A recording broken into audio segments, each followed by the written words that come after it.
So that was the easy part. Now let's get to the other part. So we have our controls, we have our geometry, and we need to set up our controls so that it's going to affect all of this. So what we're going to do, modify, add attribute. It's going to be a displayable, and we're just going to name this controls.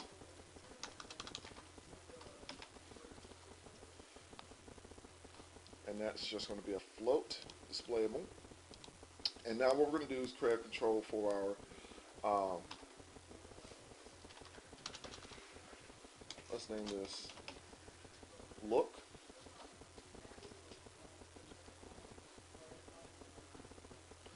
And we'll leave that open.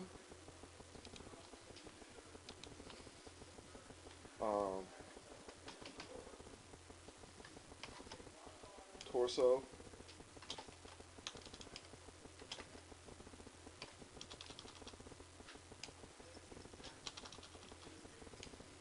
It doesn't really have legs. Torso. Controls.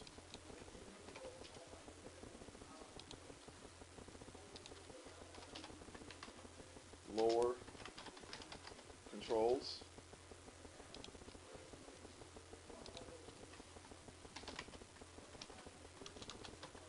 Flare.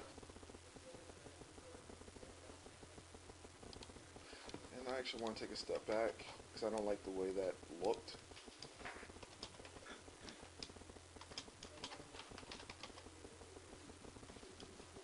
There we go.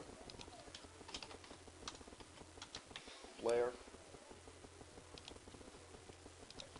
And cape.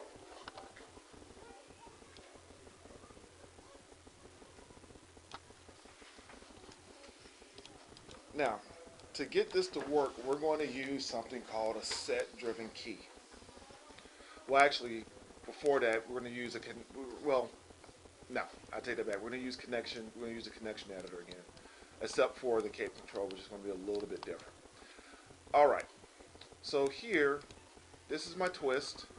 My twist is going to be affected by look. So I'm going to select this window, general editors, connection editor.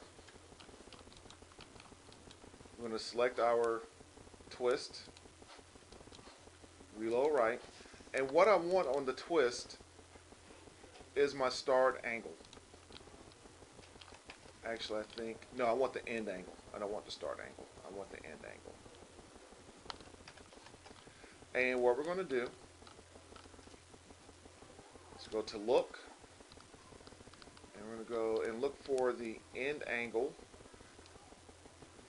which I think right now all I have is the handle. So to get those, I need to click on twist here, click black on the reload right, and there we go, the end angle. So when I use that,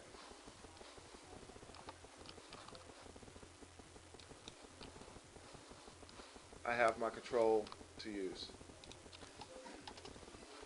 Alright, so the torso control, that's going to be my bend handle 1, and I need to go to input and select bend 1.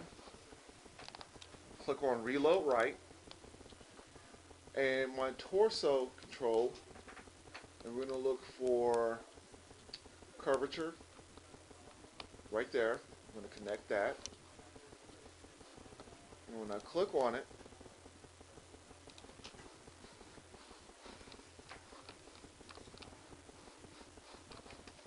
it works. Now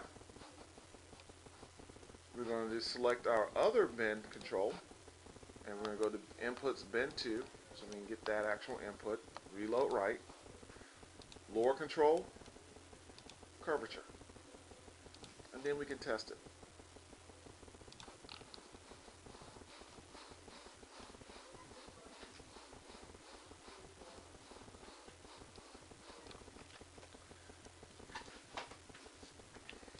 flare is going to be a little bit different, and that's because the flare, if we look at it,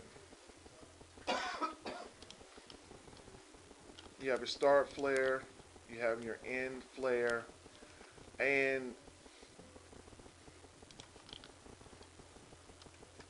that's really the thing is you have these two values here that you have to control. And for that, we will use a set-driven key. But for the cape control, we will do something a little bit different as well too, because really all I want to do is be able to move this here, and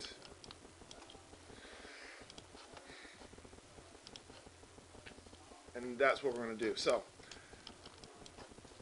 let's look at see what we have on our wave. We have our amplitude, and we have our wavelength.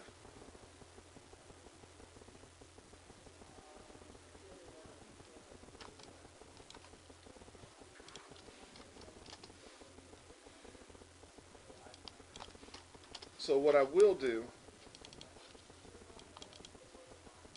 is let's load in our controller. And I misspoke. I'm actually going to do kind of a hybrid thing, and I'll talk about that in a second. I'm going to load in the inputs for my wave. And to control the amplitude of the wave, not the amplitude, but the wavelength,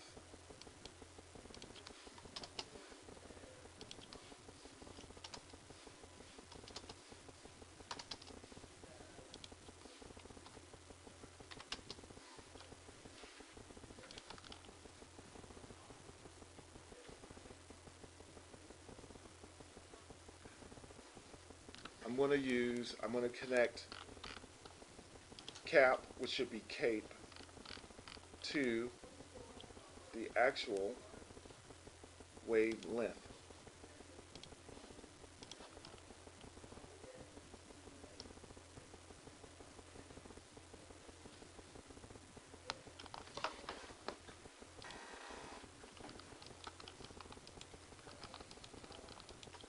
All right, let's save.